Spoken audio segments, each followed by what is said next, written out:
Hello! Aujourd'hui, nous nous retrouvons pour apprendre à reconnaître les oiseaux. Un tutoriel pour les débutants, mais qui peut servir à ceux ayant plus de connaissances. Si vous restez jusqu'à la fin, vous pourrez identifier certaines espèces d'oiseaux. Donc restez bien jusqu'à la fin pour savoir identifier les oiseaux. Moi, c'est Esteban, je suis passionné par les oiseaux depuis mon enfance et bienvenue sur Ornithopassion, la chaîne qui parle que des oiseaux et de la nature. Générique.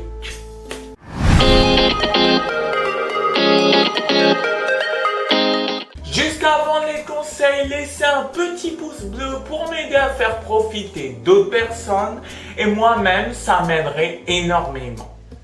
Bien, nous y allons. Déjà, il faut savoir que reconnaître les oiseaux, si vous êtes débutant, commencez avec ceux de votre jardin. C'est moins technique. L'ornithologie, c'est dur au début car il existe un peu plus de 300 espèces d'oiseaux en France.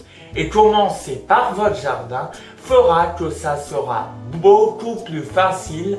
Dans les jardins, nous avons des espèces qui se différencient plus que dans les champs par exemple ou en pleine montagne.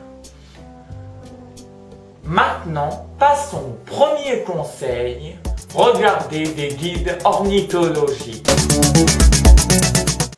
Les guides ornithologiques offrent des informations et détails pour reconnaître les oiseaux. Comme mon livre, vous avez le guide Ornitho des éditions Delachaux et Miestlé. Ce guide vous offrira des images des oiseaux avec un schéma et des flèches pour le décrire.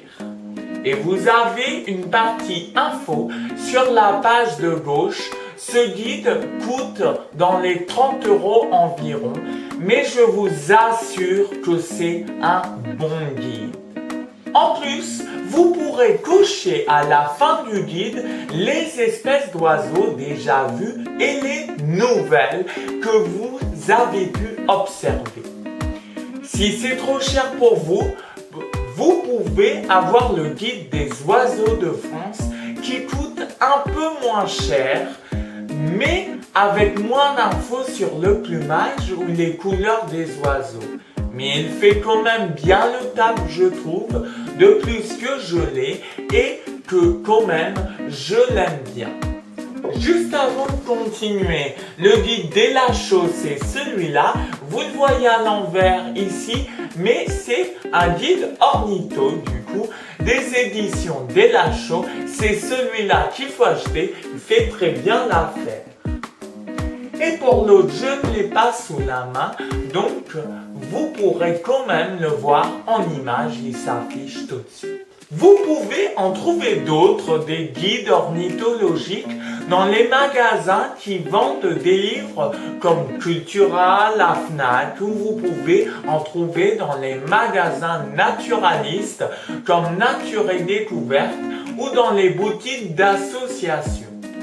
Je vous conseille d'acheter les guides dans les magasins des associations de protection de l'environnement, car comme ça, vous les soutenez financièrement et on peut se le dire, les associations environnementales, on en a quand même besoin pour notre propre survie.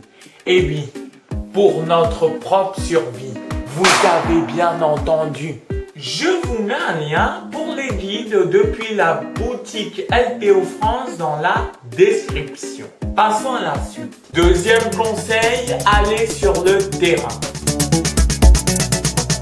Si vous êtes jeune comme moi qui a 14 ans ou un peu plus ou encore un peu moins, arrêtez les jeux vidéo toute la journée et pratiquez. Vous progresserez aussi comme ça.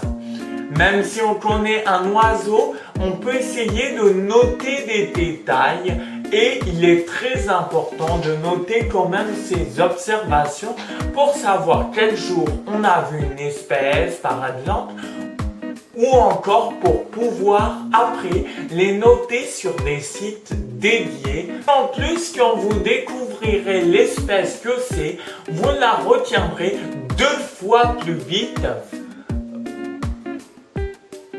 et plus facilement car elle vous a posé problème. Donc faites moins de jeux vidéo et allez dans votre jardin observer les oiseaux. Vous progresserez encore 2 fois plus vite. Puis, pour les adultes, prenez un peu de temps après votre journée de travail par exemple pour observer les oiseaux. Cela vous apprendra aussi des choses à vous, même si vous avez votre travail à côté. Troisième conseil, allez à des sorties d'associations ou des animations. Pour progresser, il ne faut pas hésiter à faire des sorties ou des animations pour pouvoir augmenter votre niveau d'ornithologie considérablement. Si vous le faites, je peux vous dire que vous apprendrez des choses par les bénévoles faisant les animations ou les sorties. Vous progresserez et pourrez en apprendre des choses. Dans ces temps-là, n'hésitez pas à poser des questions.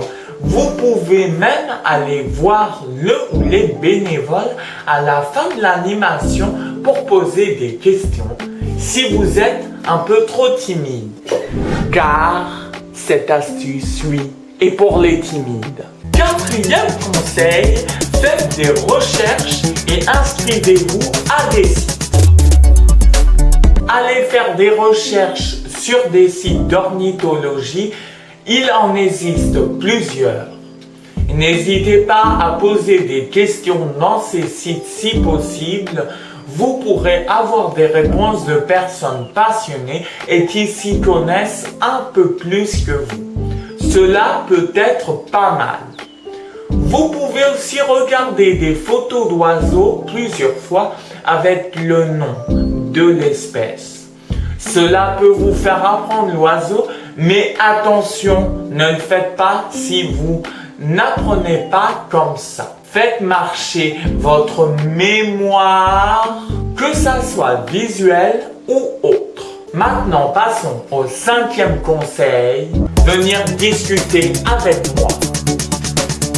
Il se trouve que j'ai pas mal de connaissances. Je suis pas non plus un expert des experts, mais j'ai pas mal de connaissances sur les oiseaux. Donc vous pouvez avec plaisir venir me poser vos questions. Vous avez dans le à propos de ma chaîne, tout en bas, les réseaux sociaux sur lesquels vous pouvez venir me poser vos questions directement. Vous avez aussi mon email au même endroit pour me contacter par mail si vous le préférez. De plus, ça me fera très plaisir de vous aider. Merci infiniment si vous êtes resté jusqu'à là et mettez donc le hashtag oiseau qui me permet de savoir que vous êtes resté jusqu'à la fin. Et cela dans les commentaires. Enfin, vous pourrez retrouver des liens qui peuvent vous être utiles dans la description de la vidéo. Et n'hésitez pas à aller les voir. Posez vos questions dans les commentaires si vous en avez. Je répondrai au plus vite, mais je répondrai avec plaisir. Et vous aurez forcément une réponse.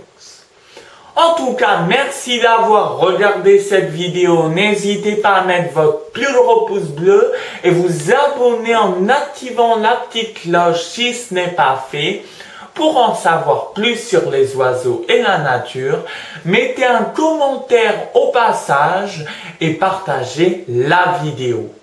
Nous, on se retrouve très bientôt pour une nouvelle vidéo. Je vous souhaite de bonnes observations. Et à plus dans le bus!